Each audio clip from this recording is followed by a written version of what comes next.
અમરેલી જિલ્લાના ધારીના એક મદ્રેસામાંથી શંકાસ્પદ મૌલાનાની પોલીસે અટકાયત કરી છે। જો કે હજી પોલીસને મૌલાના સામે કોઈ ગંભીર પ્રકારના ગુના અથવા ક્યાંય સંડોવણી મળી નથી, પણ મામલો પેચીદો બનતો જાય છે। એટલે મૌલાનાને લઈને અમરેલી પોલીસ અમદાવાદ આવી છે, જ્યાં ગુજરાત એટીએસના અધિકારીઓ આ મૌલાનાની હવે તપાસ કરવાના છે। વૈષ્ણવજન તો તેને કહીએ જે પીડ પરાઈ જાનાને રે। નમસ્કાર, નવજીવન ન્યૂઝમાં તમારું સ્વાગત છે અને હું છું તમારો પ્રશાંત દયાળ।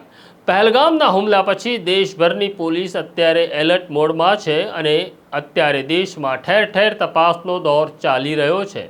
પોલીસ માટે સૌથી વધુ મહત્વની બાબત એવી છે કે દેશમાં રહેલા એવી કોઈ વ્યક્તિ જેઓ પાકિસ્તાન સાથે સંકળાયેલા છે કે નહીં તેની તપાસ અનિવાર્ય છે। આ દરમિયાન અમરેલી પોલીસને એક જાણકારી મળે છે કે અમરેલી જિલ્લાના ધારીમાં આવેલા એક મદ્રેસામાં એક મૌલાના આવ્યા છે અને હજી 1 મહિના પહેલાં જ આ મૌલાના ધારીની મદ્રેસામાં આવ્યા છે। એટલે અમરેલીના એસપી સંજય ખરાત તાત્કાલિક પોતાની એસઓજીની ટીમને મોકલે છે ધારી, અને ધારીમાં આવેલા મદ્રેસામાં જઈને તપાસનો દોર શરૂ થાય છે। મદ્રેસામાં સેવા આપી રહેલા મોહમ્મદ ફઝલ, જે મૌલાનાની ભૂમિકામાં કામ કરી રહ્યા છે, તેમની પૂછપરછ શરૂ કરતા પ્રારંભિક તબક્કે તેમણે જવાબ આપવાનો ઇનકાર કર્યો। એટલે તેમને ધારી પોલીસ સ્ટેશનમાં લાવી તેમની પૂછપરછનો દોર શરૂ થયો। ત્યારે ખબર પડી કે મોહમ્મદ ફઝલ મૂળ અમદાવાદના વતની છે, જુહાપુરા વિસ્તારમાં રહે છે। 1998માં તેમનો જન્મ છે, એટલે કે 27 વર્ષની તેમની ઉંમર છે। તેમણે ધાર્મિક શિક્ષણ મેળવ્યું અને ધારીની મદ્રેસાની અંદર તેઓ સેવા આપી રહ્યા હતા। જ્યારે પોલીસે તેમનો મોબાઈલ ફોન ચેક કર્યો ત્યારે તેમના મોબાઈલ ફોનમાંથી કુલ 9 શંકાસ્પદ ગ્રુપ મળ્યા, જેમાંના 8 ગ્રુપ પાકિસ્તાનના છે અને 1 ગ્રુપ અફઘાનિસ્તાનનું છે। પોલીસ જાણવા માગી રહી છે કે મૌલાના કેવી રીતના આ પાકિસ્તાન અને અફઘાનિસ્તાન ગ્રુપના સભ્ય બન્યા છે।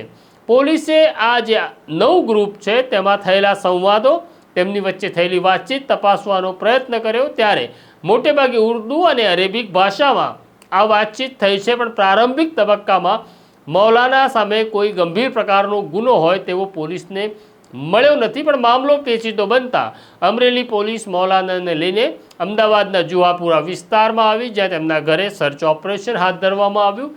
તેની સાથે પોલીસ તેમને હવે એટીએસમાં લઈ જશે। એટીએસના સિનિયર અધિકારીઓ મૌલાના મોહમ્મદ ફઝલની પૂછપરછ કરશે અને શા માટે તેઓ પાકિસ્તાન અને અફઘાનિસ્તાનના ગ્રુપનો હિસ્સો બન્યા તેની તપાસ કરશે। બીજો અગત્યનો મુદ્દો એવો છે કે મૌલાના જે ફોન વાપરી રહ્યા છે તે 1 અઠવાડિયા પહેલાં જ તેમણે નવો ખરીદેલો છે, તો તેમનો જૂનો ફોન ક્યાં છે અને તેમના જૂના ફોનની અંદર કઈ કઈ હકીકતો છે, આ બધી જ બાબતની તપાસ ગુજરાત એટીએસ હવે કરવાની છે। આ પ્રકારની સ્ટોરી જોવા માટે નવજીવન ન્યૂઝ જોતા રહો, લાઈક કરો, શેર કરો। મને અને મારા સાથી સોનુને રજા આપો એ પહેલાં બેલ આઇકોન દબાવી દો। નમસ્કાર। વૈષ્ણવજન તો તેને કહીએ જે પીડ પરાઈ